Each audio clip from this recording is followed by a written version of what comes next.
Thank you for visiting our channel. Please like, share and subscribe for more exciting food videos.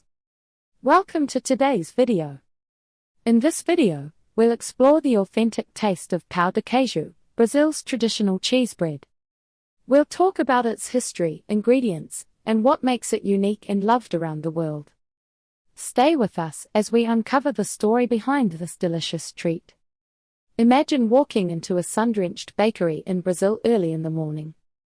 The air is thick with the scent of salty cheese and toasted dough. You see a basket filled with small, golden puffs that look crisp on the outside but feel incredibly light.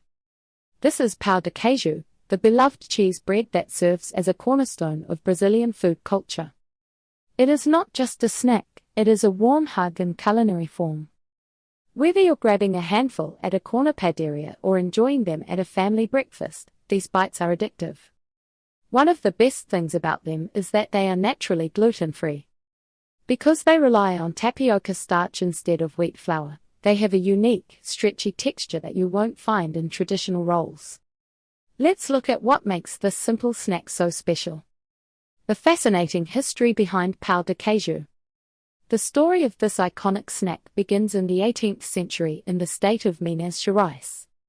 During this time, the region was the heart of Brazil's gold rush and a hub for dairy production. However, quality wheat was hard to find and expensive to import from Europe. Local cooks had to get creative with what was available on the land. Enslaved Africans working on the plantations and in the mines turned to the cassava root, also known as manioc or yuca. They peeled, grated, and soaked the tubers to create a fine starch. This starch was then baked into simple bread rounds.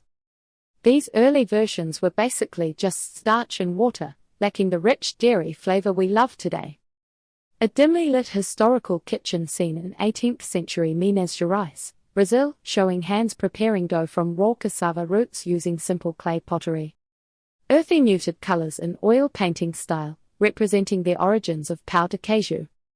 As the dairy industry expanded in Minas Gerais, ingredients like milk and cheese became more accessible. Cooks started adding leftover cheese scraps and milk to the cassava dough. This addition transformed the dry crackers into the soft, chewy rolls we recognize today. By the mid-20th century, the recipe spread across all of Brazil, becoming a national treasure. Essential ingredients for authentic Brazilian cheese bread. To make authentic Pão de Queijo, you need the right type of starch. In Brazil, this is called polvilho. You won't get the same result with cornstarch or wheat flour. The starch comes from the cassava root and gives the bread its signature elastic bite and hollow center. The cheese is the second most important component. Traditionally, Brazilians use queijo Minas, which is a cured, salty cow's milk cheese. If you're outside of Brazil, you can find great substitutes. Many bakers use a mix of sharp Parmesan for flavor and Monterey Jack or mozzarella for a better melt. That's it for part 1. If you enjoyed learning about Pão de Queijo, don't forget to like, share, and subscribe for more videos. Stay tuned for part 2, where we continue and explore more details, tips, and ways to enjoy this Brazilian cheese bread. Thank you for watching. Please remember to like, share, and subscribe.